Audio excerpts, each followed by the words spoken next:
name's Tamara Chambers, and this is Tamara Just Streamed. And today, I streamed Eurovision off of Netflix, going for the Icelandic Rachel McAdams goddess look that she had going on. And in reality, I'm just a Midwestern chub, so we're working with what we have. I saw this pop up on Netflix last week sometime and kind of tucked it away. I was like, yeah, I'm sure at some point I'll watch this movie. Will Ferrell, while I really enjoy him and a lot of his things, I was just talking to Jim and Walter about this. He can be really hit or miss. I really enjoy him truly, but you know, some are hits, some are stinkers, and I kind of sleep on his movies, his comedies sometimes. I didn't see that Sherlock Holmes one for reasons. That being said, this movie was exactly what I needed to watch. Listen, we are all going through the ringer right now, and I know that there's not a lot of good coming out into the world. It's not a lot of great news.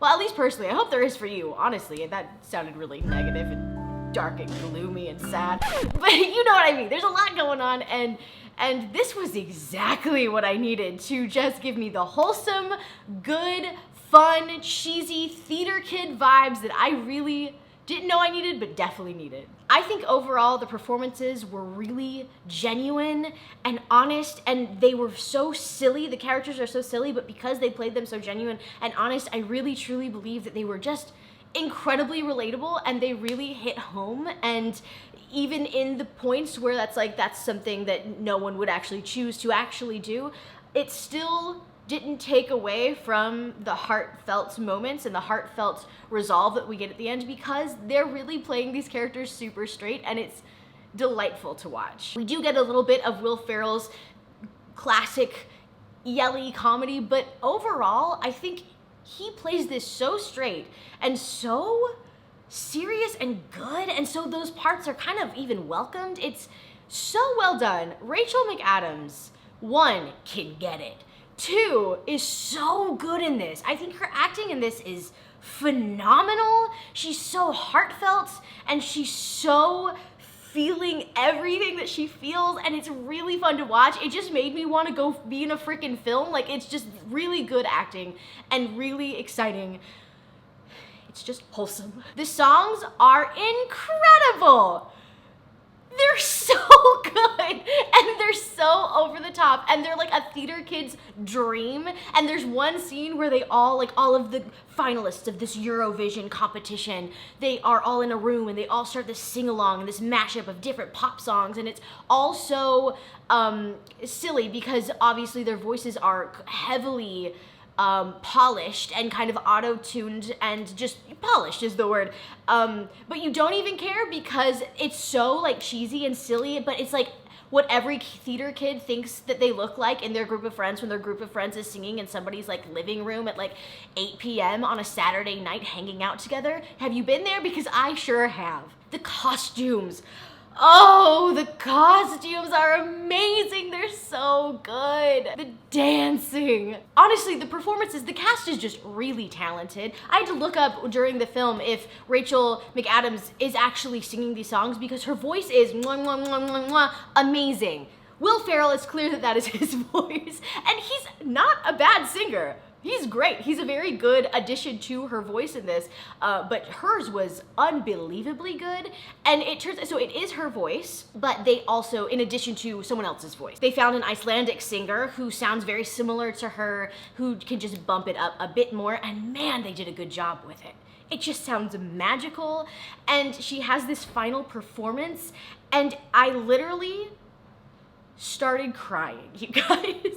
But that kind of crying that like they built it up so well that like it gets to this final performance and you're so rooting for them, and specifically her, but both of them, of course, and it just is such a good, genuine song.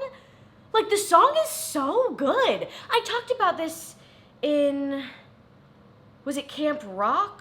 I think it was Camp Rock that I talked about this, that like often in movies where you're building up to this really good performance of like this amazing song that you sang, or like you're building up this song, and like the whole movie kind of leads up to this reveal of this song, and a lot of the times it's hard to write a good song.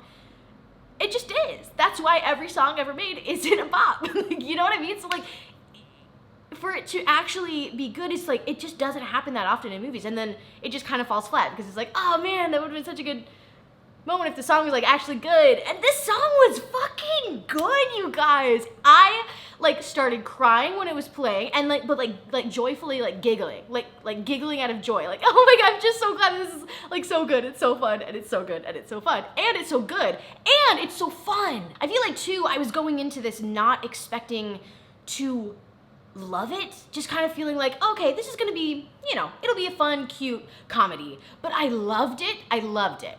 I loved it. Even the sillier parts that maybe even didn't even play that well, I still just loved. I loved it. I loved it.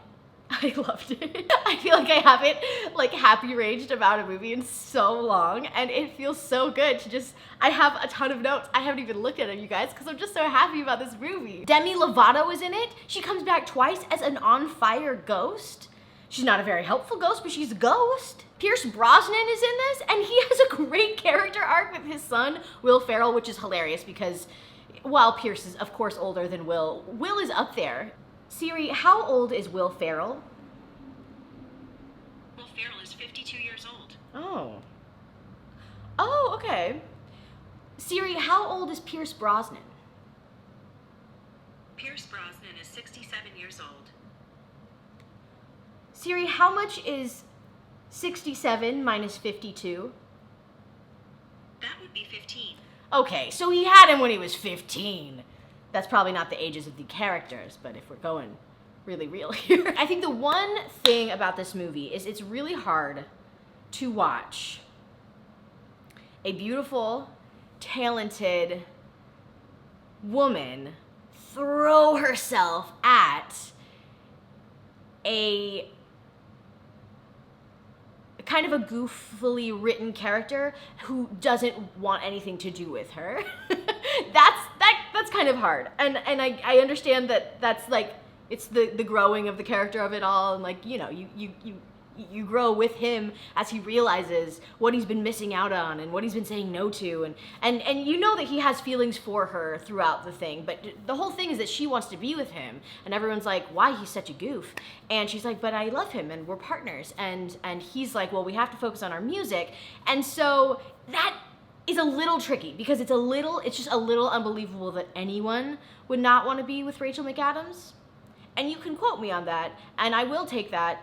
That is the hill that I will die on. And I don't think it's a very steep hill. I think we can all agree that we would all want to kiss Rachel McAdams. She's a freaking beautiful, talented lady. So, not that we don't want to kiss Will Ferrell, but you know what I'm saying. I'm getting too much into this kissing analogy. You get it. You understand. I just opened my notes to a random page and it says, guy from Sex Education is in this and he is a daddy. I think that's the only note we need, honestly. I want to cosplay as all of the characters. The setting is so gorgeous. I have an insane need to go to Iceland now. I've always had that need, but it has deepened. It has grown deeper. What? Even at the end, the villain of the movie, he's not even a villain. He's just trying to make her fall in love with him, even though he's gay. It's just very wholesome. He's a very wholesome character, especially at the end. And you love every character in this movie. I love every character in this movie. Every single one. Every single one. I love all of the characters and I feel like I know them all and I want them to succeed and they do, and it's just really fun. And this movie is exactly what I needed to watch. I'm probably gonna rewatch this in the next few days because it's just fun. Music is so powerful and so healing and literally just made me cry. I had goosebumps like throughout, and it's fun. And it's like very, very, very energetic. Like me right now, I feel like I've just had 7 cups of coffee, but no, I just watched Eurovision on Netflix. God, I love Netflix. I want to be in a Netflix original movie, you guys. I want it. I want to be in something like Eurovision. Fuck, it's good. Anyways, here's my notebook. Thank you so much for watching. Go watch Eurovision if you have Netflix. It's absolutely fantastic. I totally recommend it. It's so much fun. Just go into it with an open heart and just wanting to have a good time. Make some fucking popcorn. Oh. All right, I'll see you guys next week. Bye. I loved it.